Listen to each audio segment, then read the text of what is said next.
এখন যেটিতে ধরেছি সেটা হচ্ছে লেবু। আর এই লেবুটা দেখেন মাশাআল্লাহ খুব ভালো ফলন হয়েছে কিন্তু, আর গাছগুলো খুব ফ্রেশ। এটা কি করে সম্ভব? টবের মধ্যে ওই একই কথা, আপনাকে যত্ন করতে হবে। রত্ন আপনি ঘরে বসে একা একা পাবেন না, সুতরাং খুব অল্প জায়গাতে ছাদের মধ্যেও এটা যদি আপনি ব্যবসায়িক দৃষ্টিতে দেখেন সেটাও করতে পারেন।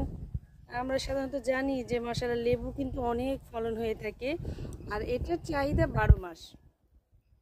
বসে না থেকে যদি আমরা পরিশ্রমী হই, এই লেবু গাছের ফলন, লেবু বিক্রি করে এরকম 10টা গাছ থাকলেও আপনি আয় করতে পারেন। রিজিকের মালিক হচ্ছে স্বয়ং আল্লাহ তাআলা, তিনি এটা সরাসরি মিকাኤल ফেরেশতার মাধ্যমে মেনটেন করে থাকেন। তো আপনি চুপ করে বসে থাকলে তো হবে না, আপনাকে চেষ্টা করতে হবে। আর চেষ্টা করলে রিজিকের জন্য খুব বেশি পরিশ্রমও করতে হয় না। দেখেন, খুব বেশি পরিশ্রমের প্রয়োজন নেই। এটা একটু স্বাভাবিক যত্ন নিলেই, পানির সেচনটা ঠিকমতো করলেই আপনি লেবু পেয়ে যাবেন। তবে অনেক বেশি পানি কিন্তু লেবু গাছে দেওয়া যাবে না।